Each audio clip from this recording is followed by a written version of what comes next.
there is a chance that you've got droopy butthole. Droopy butthole? I'd rather die.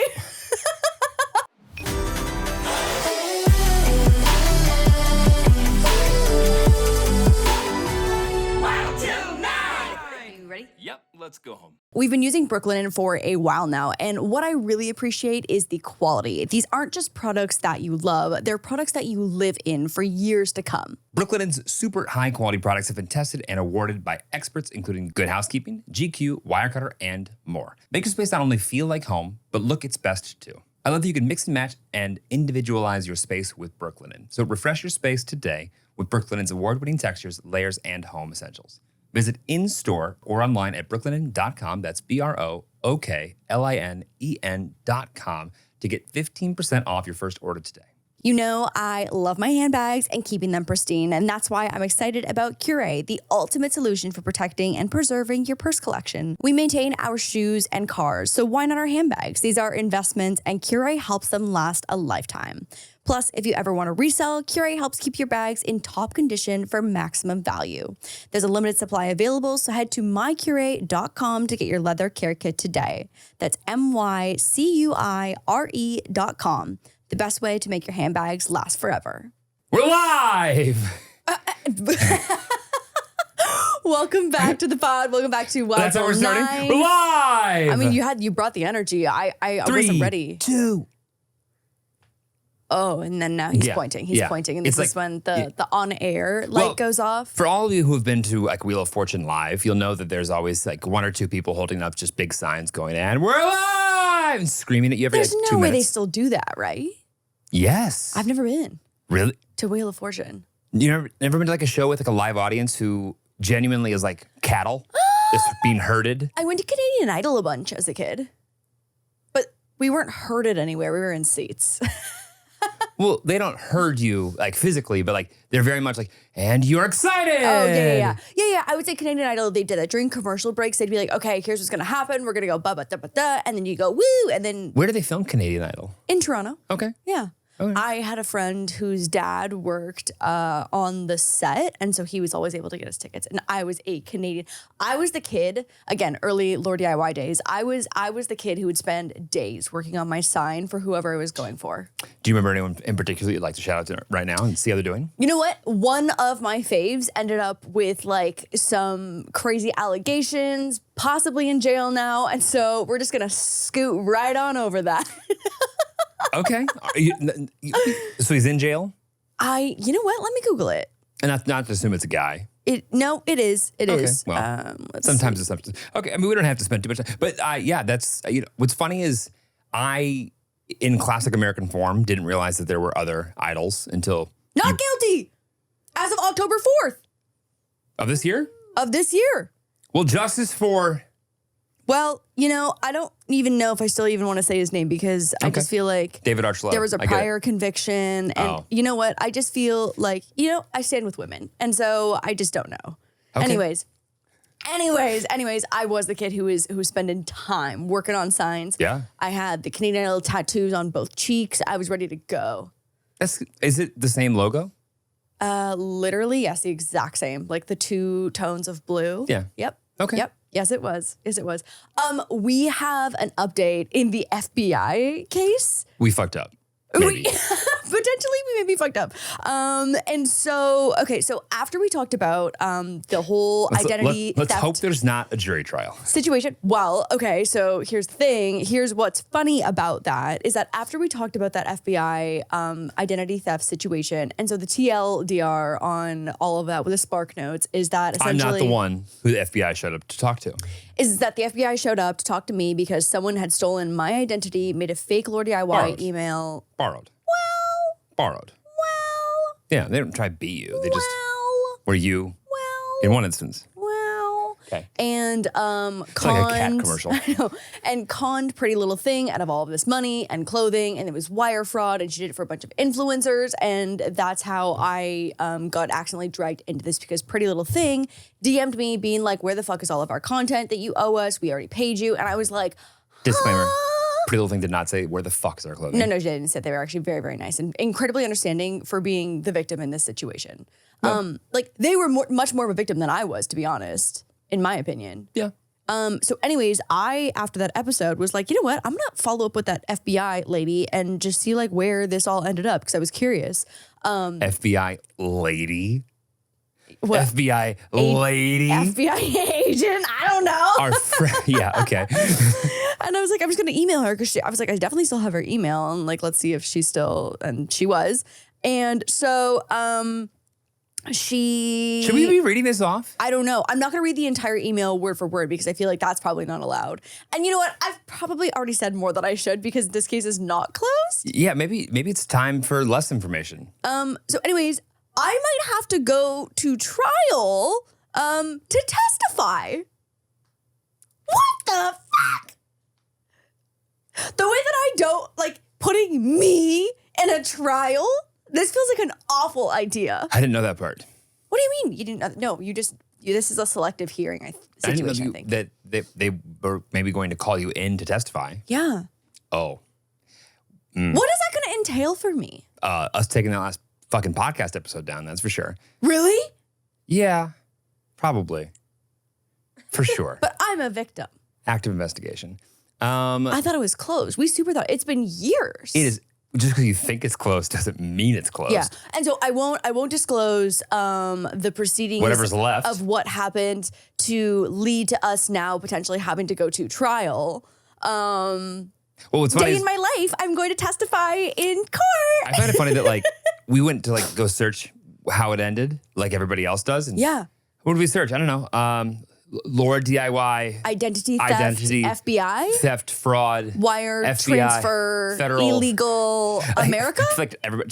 I feel like a fan just going there. And No, just, like, I was just typing away, and then that's And guess why what? Found nothing. Found nothing, and that's why I emailed her to be like, "Hey, how did this end?" Because I was like, "Well, maybe I'm just like not smart enough to find the records." And then there are no records because it is still an active investigation. Well, not an active investigation. The investigation portion of it is done. It's an active proceeding of guiltiness. Maybe? Not of guiltiness. Innocent until proven guilty.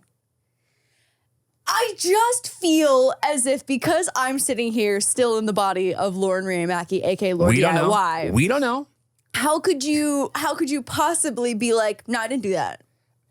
You know, I have the receipts. it's the prosecution's responsibility. It's their burden. So anyways, Until burden of proof has been made. coming to a TikTok near you soon. Spend a day with me, day in my life. Get ready with me to go to What if it testify. turns out you're the imposter and you've been Mad Eye Moodying this entire time and the real LaurDIY is in a hole somewhere? I have had my trademarks in place for years and years and years. That's what you would want us to think. No, I literally just had to repay for them, okay? So no, I do know that they are in fact in place. Okay. All right. So that's the update on the FBI situation. I have no law enforcement update. And that's good. And that's great. Yeah. And that is wonderful. My parents... Are you proud now, Mom? Yeah, exactly. My parents are in town this week, and I just tracked my mom, and they're currently floating in the middle of the Santa Barbara harbor right now. Pretty sure they're on a kayak next to sea lions, and That's I love nice. that for them. I like them to get all of their kayaking out well and away from us. So incredibly wholesome. They said it was too many. They literally went for a little like one-night day trip to go do their hiking, their biking, their kayaking. Hiking, biking, and kayaking. Hiking, biking, and kayaking. I love that for them. And that is why they will always be more fit than us. Sure. No? I'd like to think we still have a chance to become more fit. To catch up. Yeah. Yeah. Maybe. I have no plans, but I do like the option. We as in I bought many, many chocolate bars in preparation for a Halloween pre-drink hosting event that I hosted.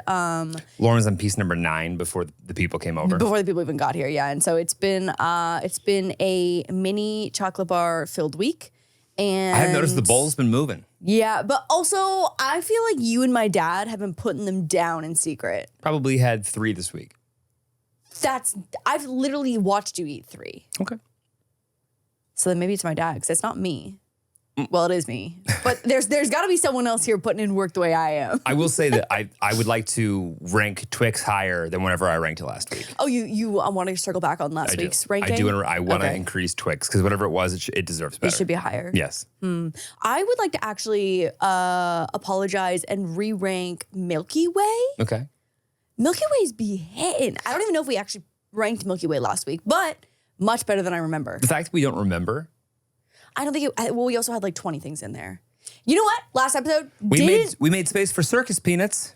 didn't get as much hate as I thought that I was going to about circus peanuts. And so I just want to say is that I think all of y'all are eating circus peanuts by yourselves at home. All y'all ain't eating circus peanuts. I think everyone is a circus peanut apologist. And we are just, there's also someone was like, apparently you said layaway. You said circus peanuts on layaway. Yeah. And someone was like, I believe that. I stand by it. Did he mean clear? Nope, I stand by it. Oh. Wait, what is layaway? Isn't that when someone hasn't like fully paid for their item? Well, no, I thought layaway was like if you pay for a couch. No, that's a hold. What the fuck's layaway? What's layaway? What's layaway? I remember this from my childhood. Like when I walk into Home Goods and there's things like on hold, is that layaway? No. Okay, that's just hold. Is it when you like lay an item away? Layaway is a purchase agreement where, it kind of is on hold, but you buy it. No, layaway is a purchase agreement where a seller holds an item for a buyer until the buyer pays the full price. So you put a deposit down. You put a deposit down. Okay. And then like if I come in and you haven't fully purchased the item, I can't buy it? Correct. Because if it's a purchase agreement, you probably have a certain amount of time to pay it off. You know what I want to go buy? I want to go to... And layaway would then indicate that two people wanted that item, which is never going to happen. So I do mean clearance, and I mean the ultra clearance rack. I put every circus peanut in LA on layaway so that I can just work my way Lauren through calls LA. ahead. Hey, how many are we working with over there? Okay, yeah, I'll take them all. I'll take all of them. I'll send Here's half my now. credit card number. So Costco has these dog statues, these Christmas dog statues. No. We also have to go to Costco and go get the doggy advent calendar because it is motherfucking time. Okay. It is time. I think this is an orderable item. Well, I don't know. I just feel like the Costco experience is so much fun because of the sales. I've put it off for so long. I know. Jeremy has still never been to Costco, and that is criminal. I don't want to spend 4 hours walking around. It's not 4 hours. 3 hours. It's 1 hour. You take so long in restaurants. Costco? Restaurants. Restaurants. No. Actually, restaurants you go very, very quickly. Very quickly. It's the grocery store where you Peruse. belabor. Okay, still, I can do our grocery store in 15 minutes. I know where everything is. Anyways, at Costco, they have these Christmas dog statues. And obviously they don't have a bull terrier because bull terriers they're really overlooked, I feel like, in the merchandise category. I think they're actually represented pretty equally with the percentage of new Okay, bull just because terriers put into the every world. fucking family has a goddamn golden doodle, okay? Like, listen. You have got to stop hating I'm not on the slandering doodle. golden doodles. I'm just saying they're so popular and I understand the connection to them making merchandise for the golden doodle owners. I'm just saying. And I'm just saying. Representation If of you the bull terriers. alienate us from every Taylor Swift fan, Golden Doodle fan, I respect Taylor Swift. She says, hysterically laughing. I do. I really do. I'm just saying. And also, I love Sabrina Carpenter, and they've been You're touring together, acting and I think like it's a dynamic duo. some of the largest verticals. I'm not talking shit on doodles. Take out I'm all jealous. English-speaking I'm Golden Doodle jealous. Taylor Swift lovers, and we are left. jealous of the Golden Antarctica. Doodle owners who have access to a wonderful Costco Christmas Golden Doodle statue. I'm jealous. If we call Cuddle Clone, I'm sure they'll whip something up. God. Well, no, I need the outdoor variety so it can sit on our doorstep. So, anyways, Can't they weatherproof it? what I want to go do is find the closest dog that I can repaint to look like a bull terrier. Okay. That's where the story was going. And I'm so glad the payoff was there and that you agree. Man, as your co-host, it's crazy how well you just helped me navigate to that. Okay, so you're gonna repaint The dog. a English bulldog to look like a bull terrier. Well, no, English Bulldog probably wouldn't be my first choice. What would your first choice be? A Basenji? Oh, Basenji. Yeah, Basenji. Well, they've got Basenjis. yeah, if they got Basenjis, then I'm pissed as a bull terrier owner because there's no way that Basenjis are more popular than bull terriers. Okay, it's not a popularity contest, Lauren. No, more common. Okay, It's not a popular. I love Basenjis. They're so cute. It's literally the skinny Basenji. moose. It's skinny moose. Yeah. It's skinny moose. And skinnier and getting skinnier. There's at our dog park, there is a guy that has 2 Basenjis, and then when we roll up with our 2 bull terriers, it literally is just like 2 skinny moose and diggies. It's crazy. Which breed do you think is smarter? Oh, Basenji for sure. They're that's like a common show dog. Like they perform. In fact, they are highly intelligent. If we did a Sweet 16 of the bull terrier versus any other breed, yeah. if you just did it in reverse, we might be the number one. Because I don't know if I've met a stupider breed than the Bull Terrier. Okay, mean. I just find our dogs adorably dim. And they are comfortable. Totally. Mentally comfortable. Mentally comfortable. I was on a call yesterday, like a Zoom meeting. Oh, that was and cute. she had a Bull Terrier on her lap. There's no chance she didn't know. Rooney. There's no chance she didn't know that you didn't have Bull Terriers. They have been trying to secure this meeting, and I honestly have been putting it off for like a year. And so they found the employee with the Bull Terrier, and they're like, and they sit were like, there with it on your lap. Get this Bull Terrier in this call, and get her. Like, no, but I didn't know until I was gonna get that. I know, but I heard about this, and I go, they did a great job. Someone did. I want to hire this person. Yeah. Whoever drafted this. She literally was like, she's like, I feel like we're kindred spirits. But Rooney lives in Utah, which I'm very sad about. Rooney lives in Utah? Rooney lives in Utah's Utah. one state over. 1.5 states over. I know, but Rooney... 2 full states over. Rooney probably doesn't want to make the road trip or the air trip to come visit us. Right, but if we're ever in Utah, our itinerary can't be that long. No. Watching you ski. Oh, in Utah? No. First, we go to a sody shop. What?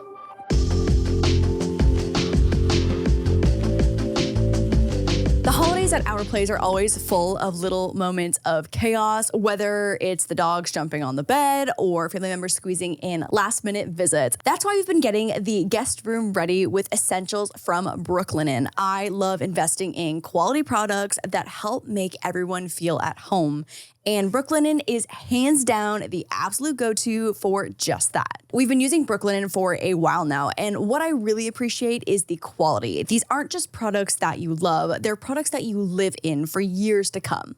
From their buttery soft sheets to warm throws and blankets, every item is designed to last. Plus, they offer so many ways to style your bed. I love mixing and matching my favorite colors and textures, giving my space a fresh, inviting look. Brooklinen's super high quality products have been tested and awarded by experts including Good Housekeeping, GQ, Wirecutter, and more. Brooklinen sheets are tried and true with 200,000 plus 5-star reviews and millions of happy customers, so what's not to trust? Brooklinen's customizable bundles make it easy to refresh your bed and bathroom, putting everything you need in one place. Make your space not only feel like home, but look its best too. I love that you can mix and match and individualize your space with Brooklinen. So refresh your space today with Brooklinen's award-winning textures, layers, and home essentials.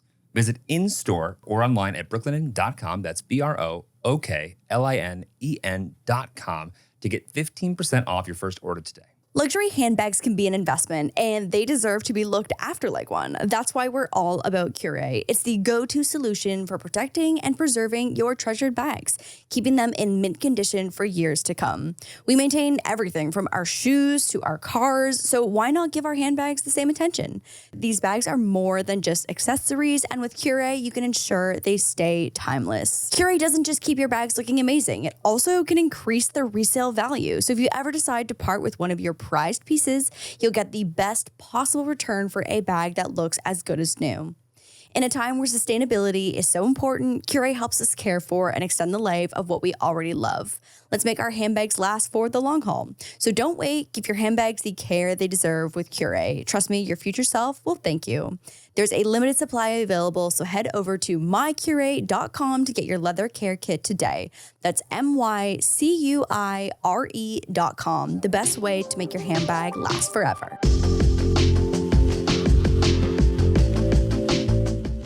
A sody shop. Jeremy obviously hasn't watched the Lives of Mormon. What the fuck is that show called? Secret Lives of Mormon I assume Wives. Sody Shop is like a non-caffeinated sugar water soda. No, they can drink caffeine in the sodies, right? Yeah. I do think you're right. Yeah. I do I'm remember pretty sure. Joseph Smith saying something about that. Yeah, is that coffee caffeine? No. Why is that? Is because it's not. I don't know You can't why possibly be asking me. I'm sorry. You can't possibly be asking me this question. No, it's my bad. That one was on me. And they didn't necessarily cover this in the Secret Lives of Mormon Wives, but they did cover the popularity of the sody shops. And I actually know influencers who are with the same management company who own sody shops in Utah. I think we're well overdue for a Mormon wife. conversation. Okay, I was like in our relationship, on the podcast as a guest. I think we'd bring that up first, yeah, if we're gonna start doing the whole throuple thing. Okay. I'm just thinking like we haven't had a single reality star from Utah in that chair. Yeah, no, you're so right. So Time. so I want to circle back. So you're saying it's time for a Mormon wife. Yes. Yeah, there also are a handful of Mormon ex-wives as well now too. Oh, I want one in. You want one in? I want one in. Okay. Because I got questions. Well, because I heard that Jen Affleck and her husband are not together anymore. T. Ben? And Jennifer Lopez? No. No. Zach, maybe? I don't know. Anyways, someone's going to know the lore more than us and they can clarify in the comments and let us know. But if you want to have a wife of Mormon secret lives, let us know who your top Sound off and suggestions pick would be, because I did consume the show at an alarming rate. I heard about you consuming it. And you know what is a little bit unhinged is that people have been taking the popularity of the soda shops. This is also like fitness girls too, but they'll take a pop and then add a vanilla protein shake to it. Is it? And by girls, you mean you? No, I don't know if my stomach would tolerate that. Oh, you just add to coffees and things. Oh, yeah. I'll add like a splash of Your like the creamies, vanilla. your coffees. Yeah. No, this is like a diet root beer with vanilla protein shake mix. Okay. Listen, could be good. Seems like a lot of chemicals for not being down with the cocoa bean. Yeah, no. I don't know if my stomach would tolerate that. Cocoa bean, actually, where we get cacao. Where do we get caffeine from?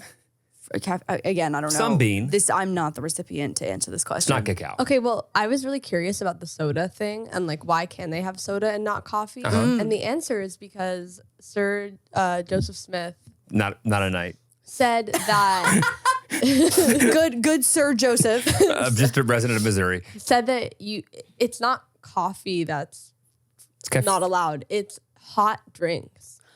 And so That soda is not a hot drink. criminal. So what about like an herbal tea? No, well, it can't be hot. It says like no coffee, no tea. Shut the fuck up. Are you kidding? The scripture prohibits hot drinks, and early church leaders interpreted this to mean tea and coffee. No. So Hold on, stop. Okay. Oh my god. Imagine missing out on hot chalky and apple cider. That is criminal. My only issue with this, and this is my same issue with any religion that is within a few generations old. What do you mean early church leaders? That's like 200 years ago. Yeah, that was yesterday. Yeah, like Yeah, so in 2012, the church clarified Okay. that they are allowed to have caffeinated soda.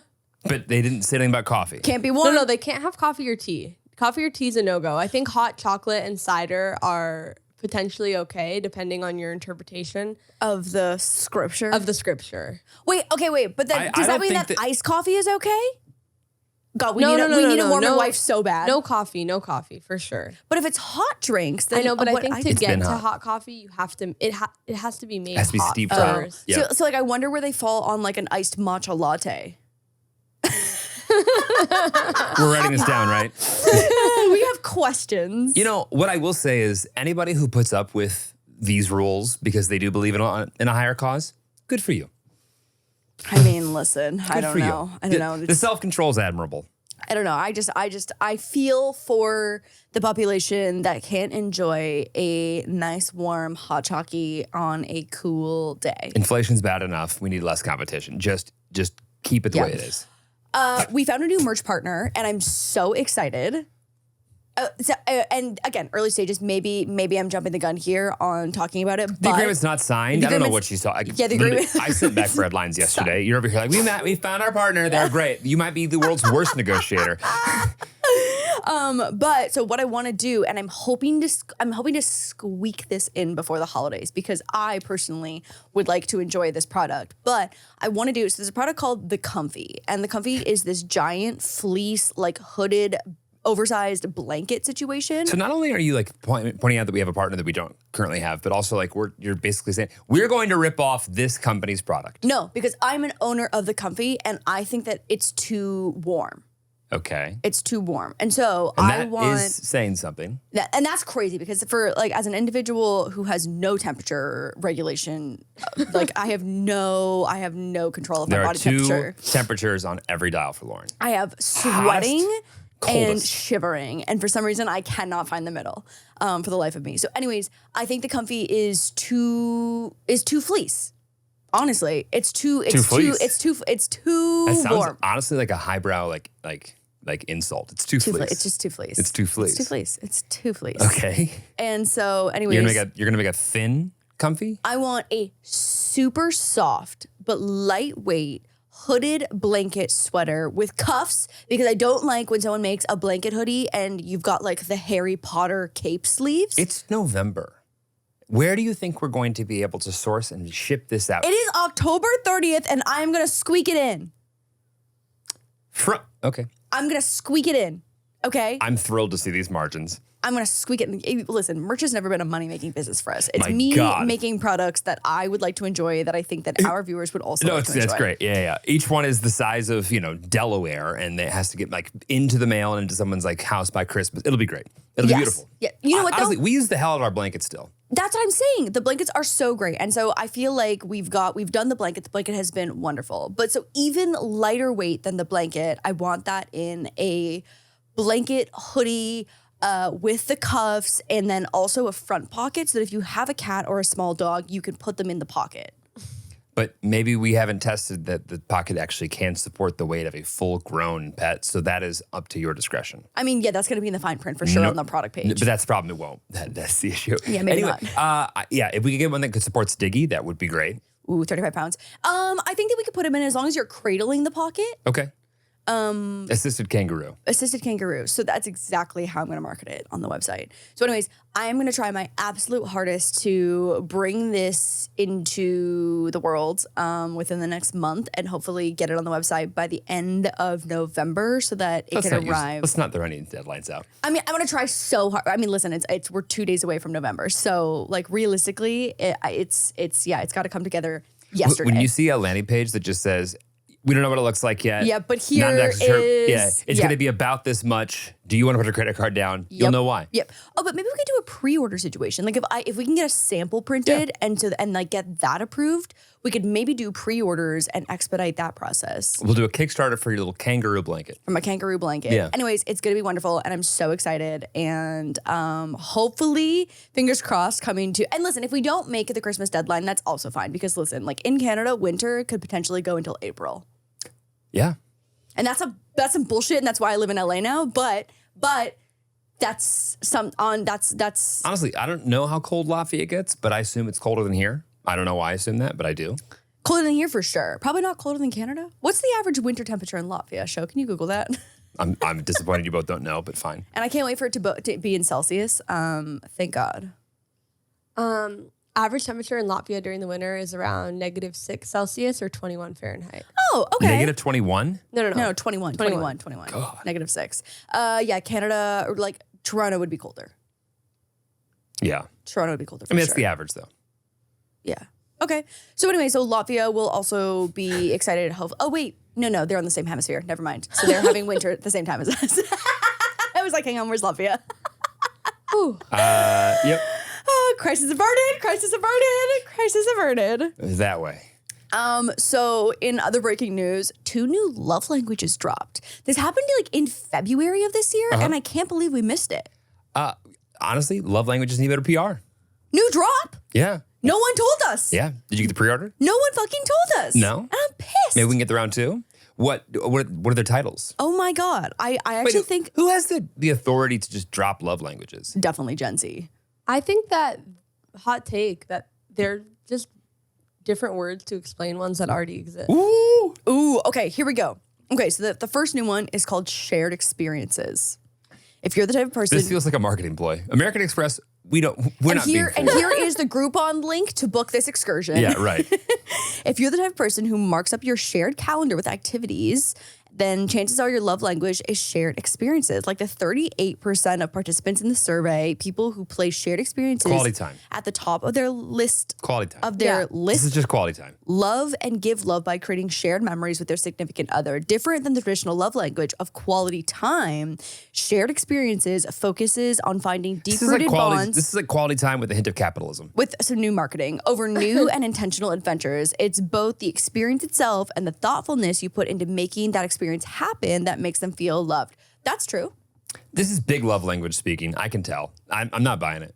Okay, signs this might be your love language. You feel closer to your partner after attending an event together. You love completing a group task. You prefer to always have someone along for the ride, a safety person. You feel closest when you're making new memories. You prefer to be doing something with your partner. Oh, doing something with your partner. I think that you like shared experiences. If anybody like who listens to this description about their partner and goes, no, I'd rather be alone at all times, I'm genuinely concerned. Yeah, that's true. That's true. But like, I feel like we've really like bonded over finding a new love for pickleball. God, if we mention that sport one more time in this Yeah, podcast. well, no one's gonna listen to us ever again. Yeah. Yeah, really. Agreed. Yes. But like new hobby, new group of friends, Yes. like starting at the same level. again, at any point in time, you read this and it doesn't fit into your doesn't apply. relationship at Yeah, all. I it's think true. that's an indicator. Okay, the next one is emotional security. So if you feel closer to your significant other when you're bearing your heart and soul during intimate pillow talks, then your love language might be emotional security. Rooted in conversation, house notes, emotional security house is the doctor, I think. Notes emotional security happens when a person feels seen, safe, and secure and accepted for being their authentic self. Typically, you want to extract the why behind the what during conversations, meaning you probably tend to dig a bit deeper than surface level. If your love language is emotional security, once your partner starts asking and answering the whys, you'll probably feel a stronger connection. Signs that this might be your love language: you like asking a lot of questions. You feel closest when your partner is sharing their fears and dreams and past. You're a deep thinker and curious listener. You wear your heart on your sleeve. You enjoy the scary conversations. That's a love language? Apparently, emotional security. But like, you feel closer to someone when you're being transparent, open, and honest with them? I don't even know. No shit. Like, I wouldn't label that as emotional security. It seems like more like deep conversation bonding. Because like I just feel like that's not the only way to get emotional security. You know what I mean? How far is this from words of affirmation? That's what I'm saying. No, because words of affirmation is like, you're pretty, you're strong, your muscles look nice, oh, hair beautiful today. You know what I mean? Like that's words of affirmation. Okay. Where this, I understand this being more like you feel Validated?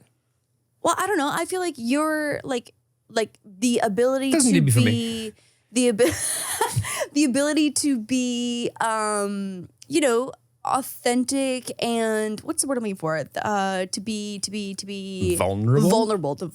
Like the ability to be vulnerable and being comfortable doing that with your partner. So vulnerable versus validation. Yeah, like I feel like you've been the most vulnerable probably Well said. in our marriage versus other relationships, and like Oh no, I think all of my past relationships I've been more vulnerable with. Next topic. No, I think actually I see this one more than shared experiences. yeah, because I was gonna say I feel Shared experiences like feels like an Amex sponsored category sure. on the list of Of the Forbes 7 doing best things to things. do when in love. Yeah, I agree. I don't know if this is the best name for this one, but I understand it. Yeah.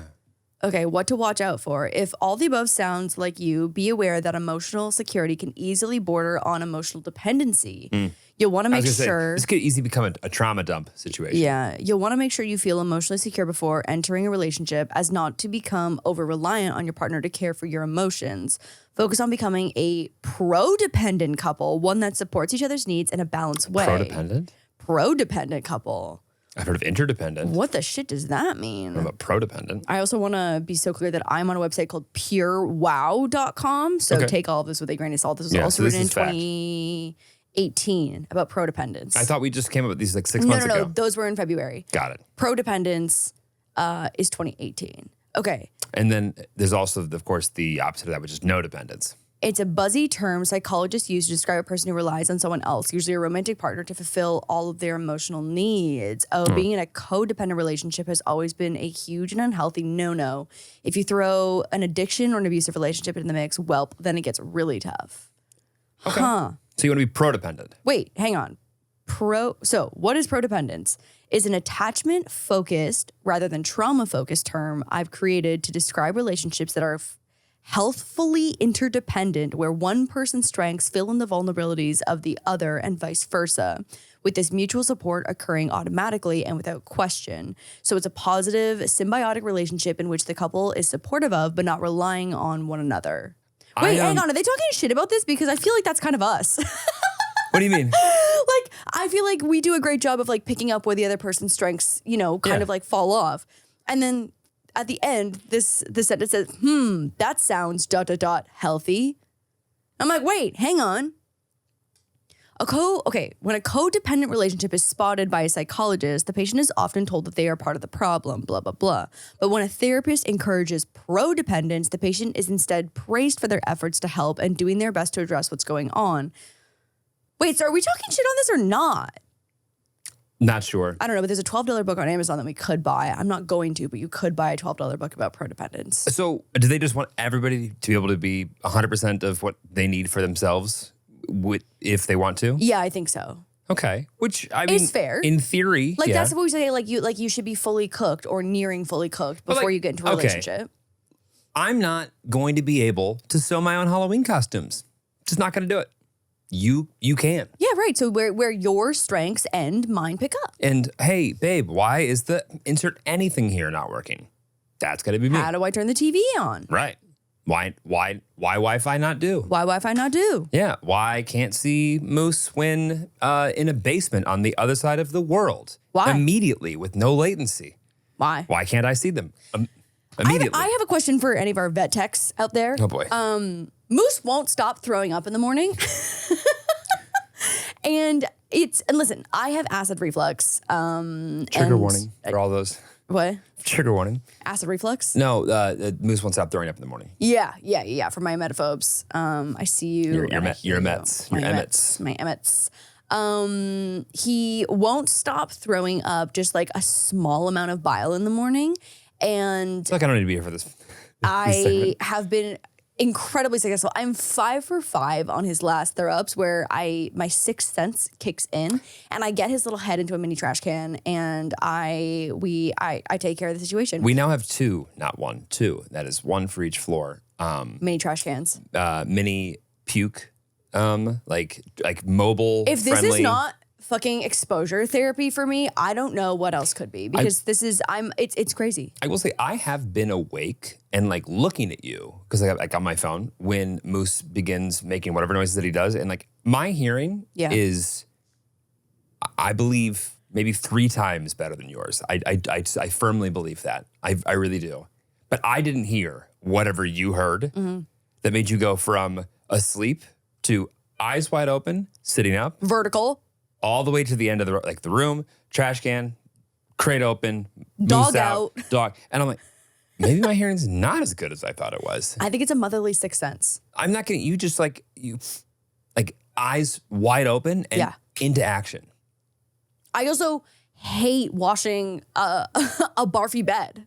Yeah. No one enjoys that. No. And so this is a much better alternative because then I tie up the little trash can bag and I put it in the trash and I put a new bag in because I know that we're going to do this routine tomorrow. So what's your question? It's not every day.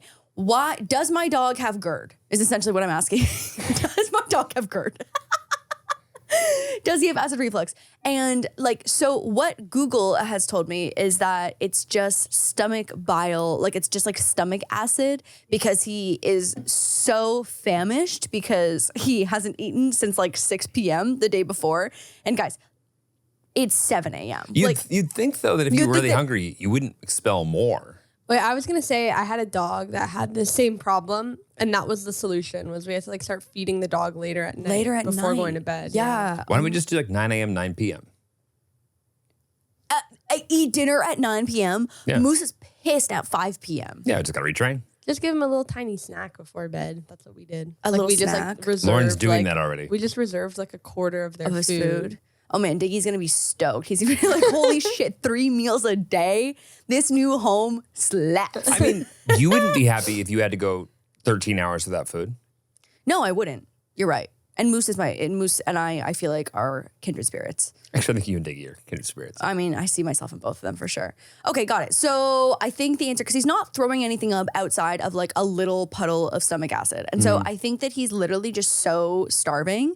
And this dog would eat himself to death. Like if he had the opportunity to eat a 60-pound bag of kibble, he would eat until he literally perished. Yes. It's crazy. It is crazy. He has an insatiable appetite. Both.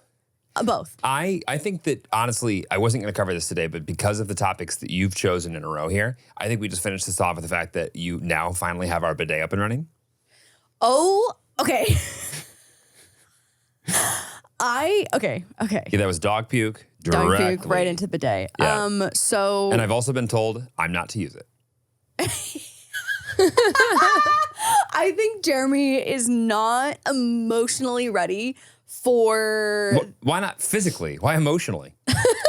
because you have an emotional block towards your butthole, not a physical block. I would say that there's a physical one as well. Okay, well maybe that too. Yeah. But I think it's more of an emotional situation. I for get the you. heebie-jeebies. Yeah. Okay. So you're just scared of your The skin butthole. It's crawlers. fine. This It's an exit. it's an exit, and the water is entering, and so it's a light pressure washer. But what I will say is that I'm questioning the positioning of my butthole on my body after installing the bidet. Because, like, if I just turn it on, we are not aligned. And so I'm like, is my butthole not in the same place as everyone else's? Well, like, okay, so you know how like everyone's basically got, different everything? Like, Yeah. not everyone's eyes are the same distance apart. okay, but they're Nipples. generally in the same area. Nipples could be all over the place. Okay. Not sure what this is. Yeah, I'm not sure where that's, yeah. I just feel like there is a chance that you've got droopy butthole. Droopy butthole? I'd rather die.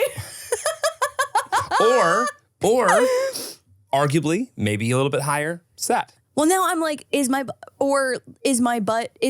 everything just a little bit too small for the situation? I do think you sit and stand weird, so maybe that also translates over to pooping. Well, now, yeah, I'm like, am I not pooping in the right position? Well, you've got your squatty potty, right? Yeah, and that is the right way to poop. So But I wonder if they're taking into consideration the fact that most consumers don't have one. no, that's definitely not true because ideally, because they sell a squatty potty. Just because they sell one doesn't mean that they've had market saturation. Yeah, but no one should poop without a squatty potty. If you haven't pooped without a squatty potty, you're not pooping. I'm so sorry. I've literally never used Yeah, it. but your legs are long enough that you're actually in the same position that I'm in. No, when I use a squatty potty, Yeah. my knee and my chin Are touching. are.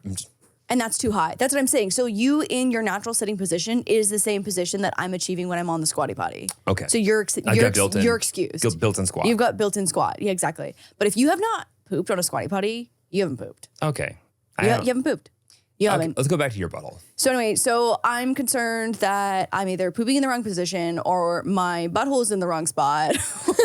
Wait, Lauren, it's not you. You know that most, like, I don't know what bidet you have, but It's a lot, Tushy. It's a Tushy okay. Ace 2.0. Maybe that's why, but like a lot of bidets come with a remote in which you have different settings. You change the positioning you find of it? the water You- spout. It's like a little joystick? Yeah, no. And then I've been- after you found that, you Then like you leave hard it? press a button and you Oh, have and like you different So it's like, settings for different oh, people in the household. Oddly enough, this is very similar to the Tesla. So like when I Yes, use my yes. phone to get in, Yes. it's my settings. Ooh, okay. And then there's also the Okay. easy entry, Okay. which is kind of for both of us. If you lose me today for 30 minutes, it's because I'm oscillating through different angles of the squatty potty nozzle. Anyways, I will circle back on whether I find the right position or if I have to get my I butthole don't feel like moved you've to a got a different closed spot. loop on this one. I think we can leave this one open-ended. But I will say, one, if you're not pooping with a squatty potty, you're not pooping. And two, This is not part of this. using a bidet is elite, and it is the way to have a better experience. And I quote, Jeremy, don't use this. You're not ready for it. Yeah, it is a light pressure washer on your butthole, and I just don't know emotionally if you're ready to handle that. Especially until we get the whole situation figured out. Because like the oscillation, I just don't know. I think that you'll have a panic attack. Then I'll stand up. It'll be screaming, like squirting me in the face. Yeah. Oh yeah. Oh, I hate this thing already. Yeah. Anyways, I do like that it's warm. the heated seat is wonderful. Yeah. There's also a booty hole dryer. Let's go to the next topic.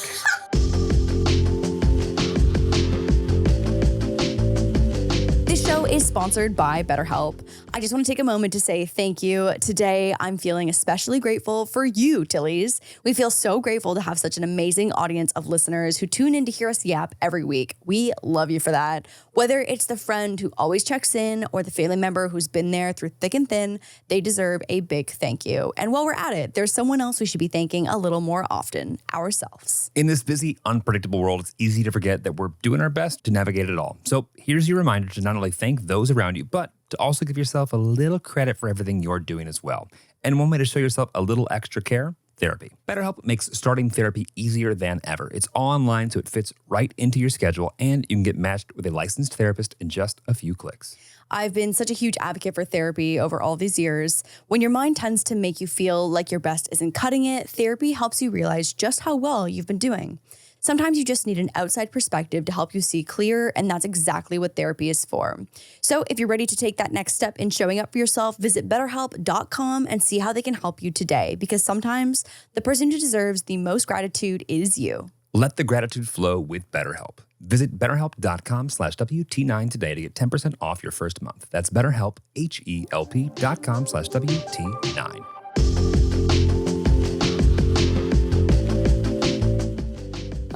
Okay, we are reopening the Wild Til hotline today. And so thank you so much for submitting your audio questions. As always, we'll have the hotline email in the description box and the show notes. If you ever want to just randomly Show notes.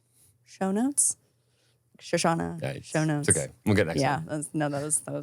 Great job. Great job, Jeremy. We'll just move the fuck on. Jeremy's ready to be a Next. father with his dad jokes. But if you ever want to leave us a hotline audio question, you can submit. The hotline is technically always open, and we peruse them every so often, and we then choose our faves. So anyways, first caller.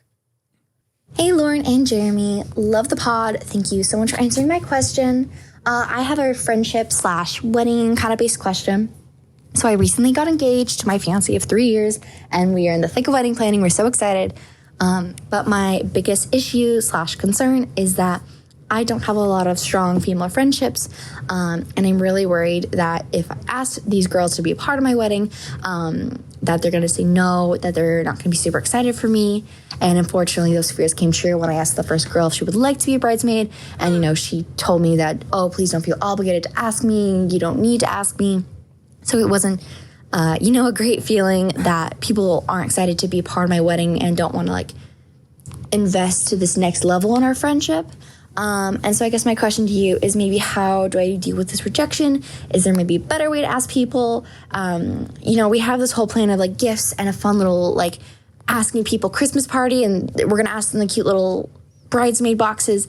But because these aren't super strong, long-lasting friendships that people would expect to be a bridesmaid, I'm kind of feeling out the waters first of hey, do you even want to be part of the special day? And I'm already not getting super positive responses. So any advice, any help would be super appreciated. Please give Moose and Diggy a pet for me. Again, love the pod, and thank you guys so much. What an incredible quality voice note, first off. Nice. One, I just want to say that I am so sorry, and I'm so empathetic towards, I just feel getting engaged and wedding planning, is supposed to be such a fun and positive and happy time. And there's usually so much love and support towards the couple because the whole goal and the whole day is about celebrating the love of that couple. I do think it's tough, especially if maybe she's moved to a new city. And so it's a lot of these friends are newer friends that, again, you haven't spent years growing this relationship with.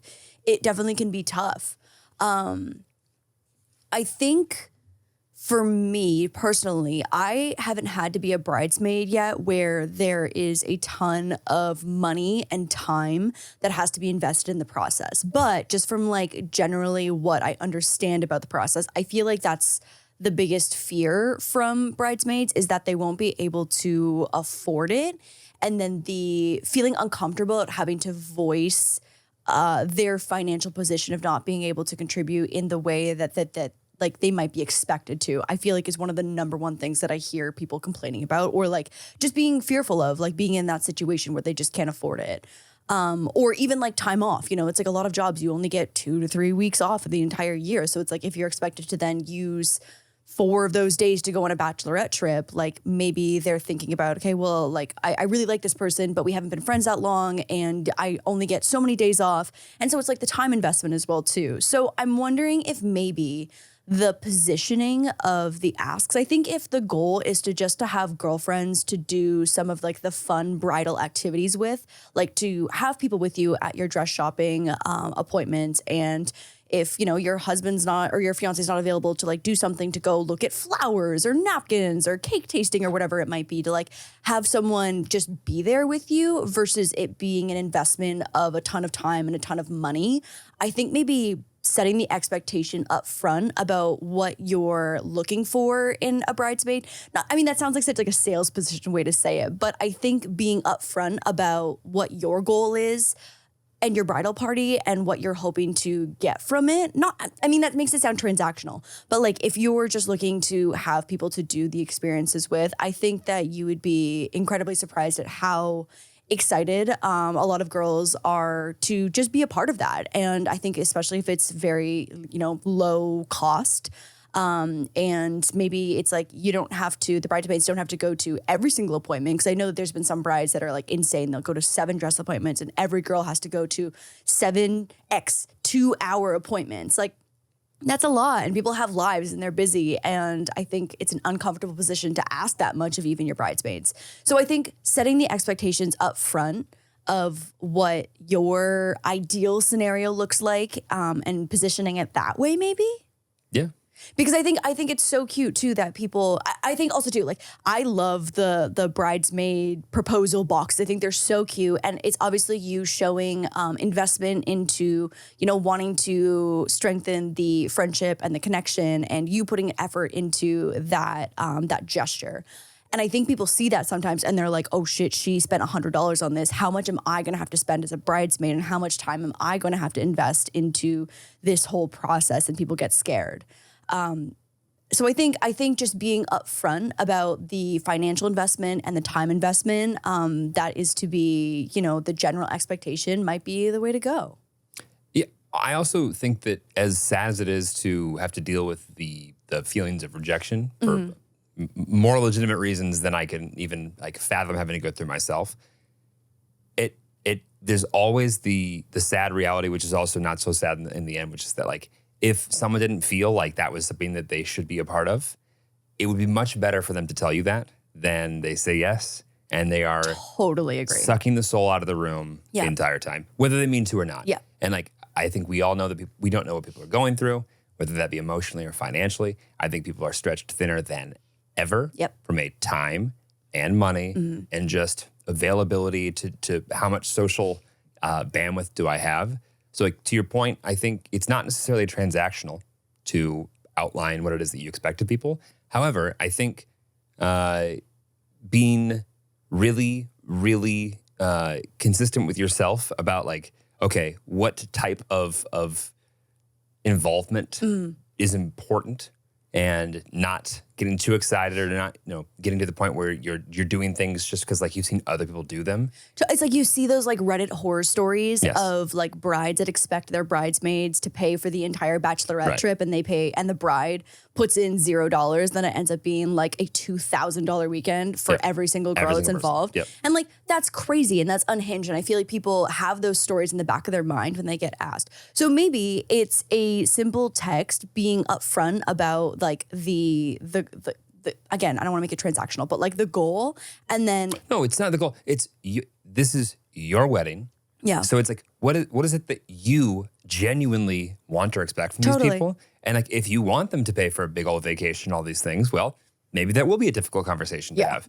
But if all you're looking for is just a little girlfriend support, genuine like camaraderie on things that like are really special and unique, and something that like you don't want to do alone, then having that conversation with somebody, I think is going to be a lot easier to have than like, will you be my bridesmaid, and having to be open. And then walk it back. Yeah. Because I think also too a conversation that it's like, hey, like I know that we haven't been friends that long, but like I'm I would love to have you at like my dress shopping appointment in a couple months. And this is what I'm thinking for the Bachelorette, and totally fine if you're not available. And you don't have to ask them to be your bridesmaid, by the way, to like come do any of these things with you. Like, that's also true too. I mean, like I literally didn't have official bridesmaids, and I just like had girlfriends come here and there for whenever they were free, and that was basically it. But coming like I think back to the fact that we've had such close friends in different parts of our lives over the course of 30 years, and trying to prioritize or stack rank one over the other, it didn't make sense in my mind. Sure. Like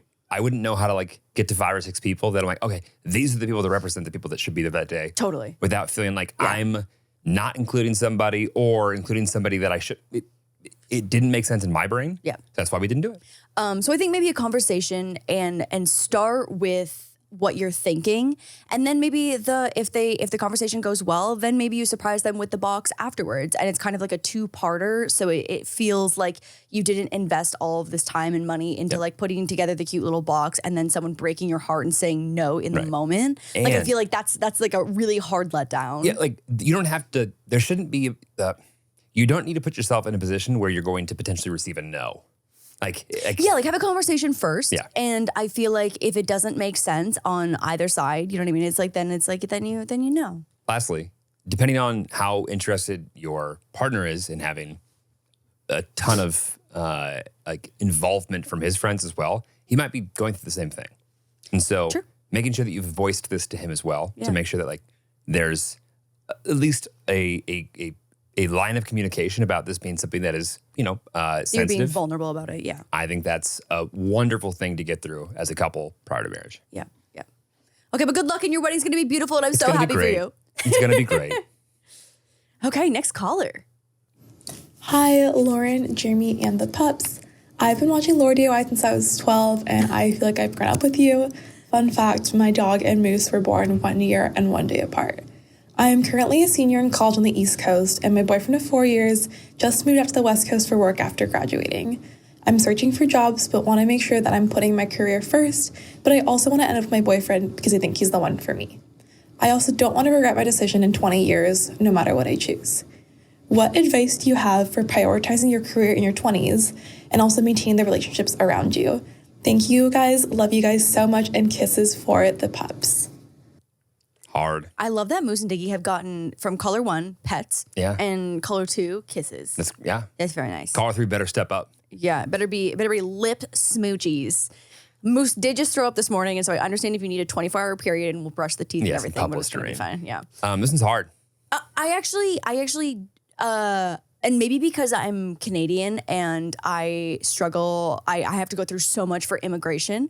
But to me, moving within America, I feel like is something that fingers crossed, like it sounds like she's deciding whether she wants to get a job on the West Coast or the East Coast. Well, I think she wants, like, do I not consider options that are not on his coast if they come up? Yeah. Like, do I even apply to these things that would potentially put me in a position where I wouldn't be in the same location? Yeah, for sure. And obviously moving is expensive across the entire country, also expensive. So it's like you're considering the financial burden of that as well too, in case like, just say like you move to the West Coast, it doesn't work out and then you want to move back. But I think from a Canadian perspective, getting to America was so difficult that once you're in, like I think about if you're an American, moving within America, to me just seems so simple. And obviously it is so much deeper than that. And like, you've got family and friends and like where you want to lay down roots. But I think if I were in her position, I would long-term relationship, you're graduating college, so you're at the age, where it's like you really do have to like make that choice of where you want to start laying down roots.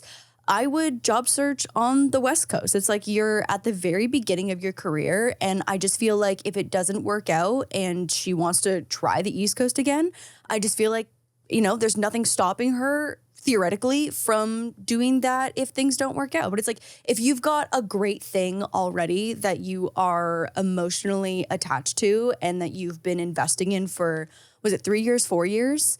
I just feel like you shouldn't let that go. If you have the option now and you don't have roots put down in either place, personally, I would put my roots down where my emotional investment is. And if it doesn't work out, you can move your roots. I think it's the best time in your life to make mistakes. Right, exactly. That's what I mean, is that I feel Not like that you're at making a this mistake. age, yeah, and again, mistakes can be expensive Totally. and it can be a financial burden to move potentially twice. No, mistakes in but- your life will be expensive. Totally, period. Right. But I just feel like at this opportunity right now, when you're at a fork in the road, I think that it will be more difficult to lay down roots on the East Coast if the long-term goal is to eventually get to the West Coast to be with your boyfriend if you guys get engaged in the next year or so, or you continue to plan your future together. So it's like, why make the complicated choice of laying down your roots on the opposite coast if the long-term goal is to be together? I also think that just based on my own experience and just like looking at the way that companies are changing the way that they're bringing on new talent, I think locations are more hybrid than ever. 100%. So much work is remote. And also, West Coast winter slaps. Like West Coast winter slaps. Yeah, I've lived in the middle of the country. I live closer to the East, and I've lived on the West Coast, and I wouldn't live anywhere but the West Coast anymore. But that's just me. At the same time, I also think that don't necessarily cut yourself off from like applying at jobs that you would love to land that you think are only possible or only something that is available to you on the East Coast. If you get it, and it is such an amazing opportunity that you go, you know what, I can't imagine not doing this. You have that choice. Yeah, for sure. And I think being able to make the biggest leaps right now with the least potentially negative consequences that impact others, it will impact you, of course, but like every year past college, I feel like we have more and more responsibilities for others that get added on. Yeah. And so the power that you have, the superpower you have right now is like the ability to be flexible for you. And I do think that you should err on the side of being more bold and taking more risk when you're in your 20s, because when you're 30s, 40s, 50s, Everything gets more complicated. it's a lot more difficult to do. Everything gets more complicated. Everything you're talking about. Yeah. And everything Yeah. you're talking about goes from being really exciting to potentially detrimental. Yeah. And also, it's not to say that like your first job on the West Coast, is good but not great, but then maybe your second and third job on the West Coast are incredible. And speaking from experience, maybe the relationship you move out to the West Coast for isn't necessarily the best one either. But, that'll work out too. Yeah, literally, it's not to say that like we're not gonna manifest a breakup. Everything's gonna be great. They're gonna have a wonderful life together, and you're both gonna have careers and jobs that you love. I look forward to you moving in the direction that makes you happy. That's a great way to put that. Hi Lauren, hi Jeremy, hope you and the pups are well. Speaking of pups, I recently adopted the most adorable 9-week-old puppy, but she is quite the handful. I've been working on crate training and potty training her, and I know your boys both love their crates. I was just wondering what you've done to make them feel more comfortable, how you managed to get Moose to like a crate in the first place. Really any good old puppy advice, I'd really appreciate it. Thanks. That is a cute puppy. If you are listening on audio, does it look like a lab maybe? A black lab puppy? Yeah, something like that. Oh my God. Very Got adorable. puppy belly still. Puppy belly. I know. I Big can paws. see big paws. Yeah. Go ahead, because Sure. I've raised dogs that hated their crate. Yeah, this will be a good juxtaposition. Yeah. So I think up front, one, we are not dog trainers. Also, Moose was my very first dog, and Diggy we adopted at 7. So I've only crate trained one dog. And Yeah, you're right. yeah, I've only crate trained one dog. Diggy came to us loving crates. And so, but I also think too that it is breed dependent as well too. I think certain breeds are more dispositioned to being a like den dog. Yep. And Bull Terrier happens to be one of those. They say that Huskies are supposed to be den dogs too, and they hated their crate. Yeah, well, no, but I feel like they just don't like not being in control. Right. Yes. It's Yeah. about that. Sorry, go ahead. Because they're too intelligent. But for me, like Moose literally walked into his crate the minute he got home and sat down in his bed and started like playing with a toy. And I was like, oh my God. Like we never had, because I know that crate training, like some dogs will just scream bloody murder the entire night. And then owners are kind of faced with the decision of like, do I let them cry it out? Do I go and like comfort them? Like, what do I do? I'm stuck in like this half and half. So I think one, what I did was that I got up every 4 hours and took him out for a potty break. That was the first thing. And I also had the crate not in my bedroom. So he couldn't see me. That was like the biggest change, I think too, that helped so much. Again, not that I came from a place where we were really struggling, but like, I think having a blanket draped over the top, so like obviously ensuring that you still have like, you know, lots of airflow, but so that it makes it like a dark, cozy space and not giving them more space than they need was something that I learned early on in training. So a lot of crates will come with like a little divider door where you can increase or decrease the amount of space. So obviously like they need enough space to get up, turn around, stand, like, and stretch and everything. But like if you've got a tiny little puppy and a giant crate, I feel like that is going to make them more prone to having accidents in the crate. Moose has never had an accident in his crate. It is crazy since he was a baby. He just like is not down with peeing where he sleeps, and I never gave him the opportunity to have like a ton of open space in the crate where he could just be like, get up, go pee in the corner, and come back to bed. No. So I think one of the big things is having a like a blanket or a bed where they feel cozy and comfortable and safe. Lauren, yeah, I can. She's never had a dog who didn't. Who choose things. Yeah, I know. I'm hearing your advice and I'm like, that wouldn't work. That wouldn't work. I know, that but it's work. different. It's different for every dog. But I'm just saying, like, this is how I got Moose to love his crate. Is that he had a blanket, he had a bed. I had the blanket draped over it so that it was like dark and cozy. And then also too, like I think doing a few hours during the day of crate time as well too was good, so that he like basically went down for like a nap, like literally a baby.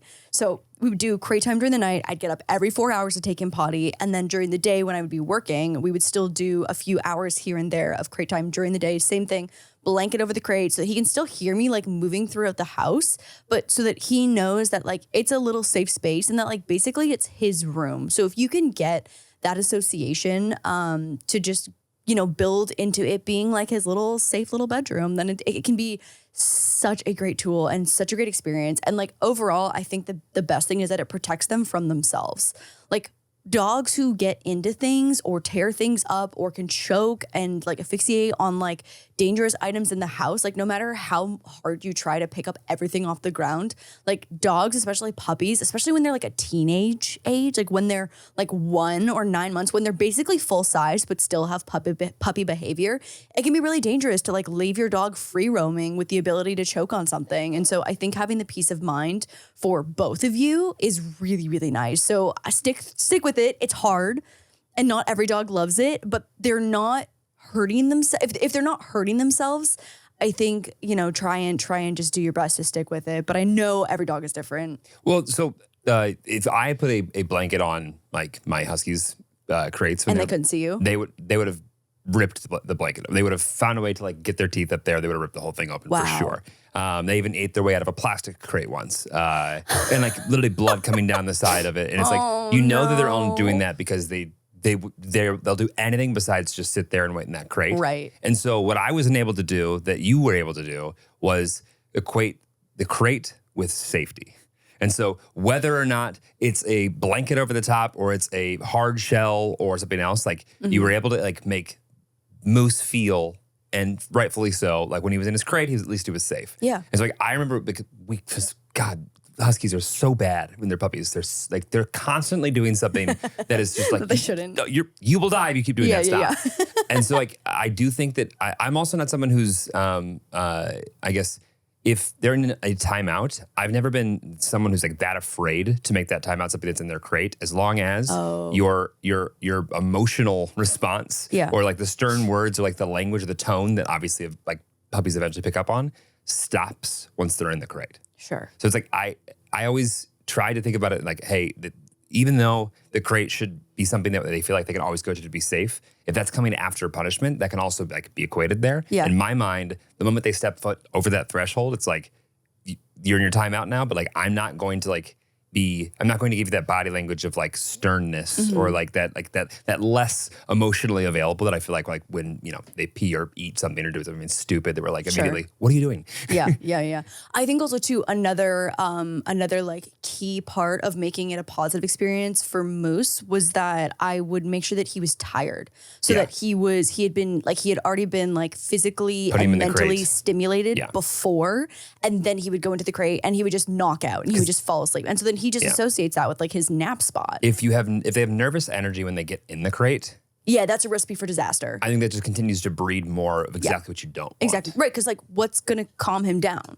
You know what I mean? Like if his mind is spinning and he's reeling and he's anxious, like it's just going to get worse, I think, in a lot of cases. Yeah. But if your puppy's chewing up every toy that you put in the crate to the point where you feel like you can't leave them in the crate. Yeah, then don't put a toy in. Don't do it. Don't put a toy in. Moose never had a toy in his crate. He just had his bed and like a little blanket. And I couldn't have beds in ours. yeah, no, a lot of dogs can't have, or they have those like really tough, durable like pillow beds that don't even have walls. And it's literally just like some fuzz on top of like the flat pillow. And a lot of dogs get those too, because those can be safer for like chewer dogs. And also know that they need to get their scent established in there. So like don't be the mom that washes the bedding every week to the point where like they feel like it's somebody else's or it doesn't feel like it's theirs. When they get in there, it's like, oh, I'm the only one who enters this thing. I think at the beginning too, like when Moose came home at 8 weeks, the previous owners gave me a little blanket to take with him, and so that blanket I had in the crate as well too. So even if like when you guys start to bond, and he obviously is now your son or your daughter, having something, if he's not a chewer, having something that smells like you two in the crate could be something that's comforting as well too. But I think now that looking back, I think being mentally and physically stimulated and tired and then going into the crate was one of the key proponents. And something that I wish that I had done earlier that we do now all the time are like enrichment toys, like licky mats or like freezing yogurt that have like dog treats in it, and like those little like plastic wobbler toys. 45 minutes of licking and our dogs are KO. They are so tired. I've never seen it happen the way that you do it. It's cute. Yeah, exactly. And so I think that like doing something like that and being like, you just ate this delicious little treat and now you're going for a nice little nap in your little bedroom, and like it's if they nice. can wake up feeling safe in their crate a dozen times in a being row. like, I had a great fucking day today, Mom. Yeah. Yeah, and then also like making sure and this is the other side of it, just like making sure it's not in like a window or somewhere where it's getting beat by sun. And they're just like physically uncomfortable. Totally. The amount of times I see people like put it in the corner where there's like a window. A window, yeah. No. They're hot. No. But yeah, I think you also don't have to have a camera in every single crate like ours and constantly monitor that. But we've gone to the extreme for that. The other thing I did too as a puppy is that I just left his crate open when he was a baby, and if he ever just crawled in there just on his own, I'd make sure to reward that immediately, to be like, oh, like good things happen when you're in the crate. This is like a positive space for you. Lauren is not short on rewarding, which is evident in that's why our dogs are on a diet currently. Diggler's midsection. Anyways, we'll have blankets next week. What? We'll have blankets next week. No, we won't. Not next week. We haven't even gotten the agreement. We literally have not even signed Lauren's the agreement. got it done. It's all sorted. Don't worry. But just know that it is my top priority right now that I'm working through to make this happen before the holidays. I love it. And so updates to come. Maybe see you in court soon. And that's a 2025 thing. And with that, thank you for submitting your hotline submissions. Thank you. As always. We will see you next week. Bye, guys. Bye, guys.